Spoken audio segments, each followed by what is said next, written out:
This is Tom Fox. I'd like to welcome you to the newest addition to the Compliance Podcast Network, the Compliance Tip of the Day.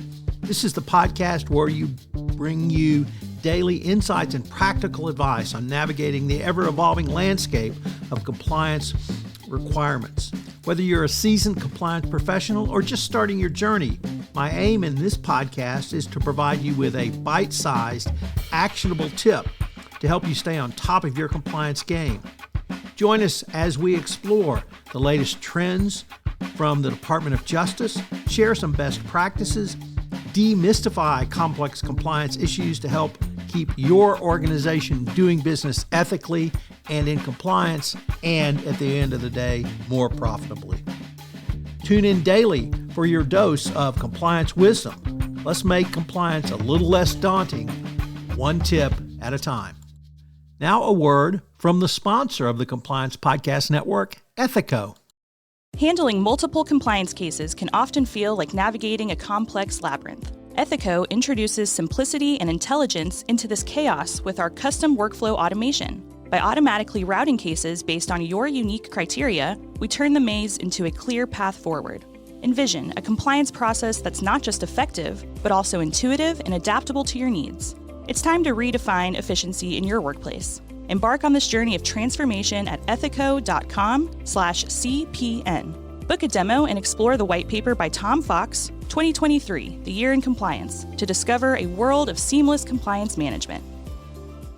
What are the three categories of human rights violations?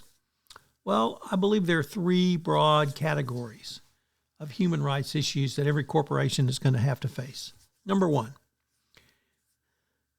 rights that abuse in the way a company's products or services are made or delivered. This includes abuse by suppliers or contractors or within a company's own operations. Although most Western companies believe this is not a problem for them, a UK investigation found slave labor operations within the country itself, which was supplying food products for UK retailers such as Tesco, Sainsbury's, and others.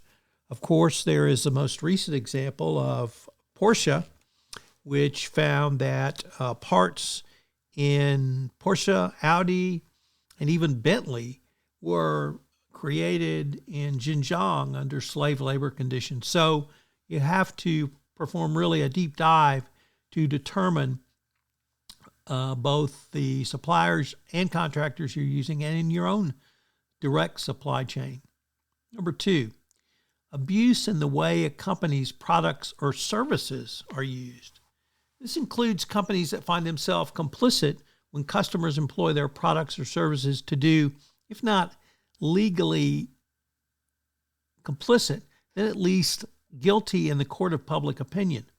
The obvious examples here are digital surveillance systems sold to Chinese security agencies and used to implement mass surveillance programs against minority groups while creating an overall surveillance state within the country.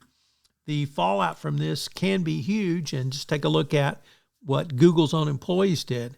And our most recent example is McKinsey, who, after having had a website which announced their work for the Chinese government, their CEO testified in Congress they didn't do work. So you can see it can be a problem. And finally, abuse by regimes where the company operates. This may be one of the trickiest to navigate.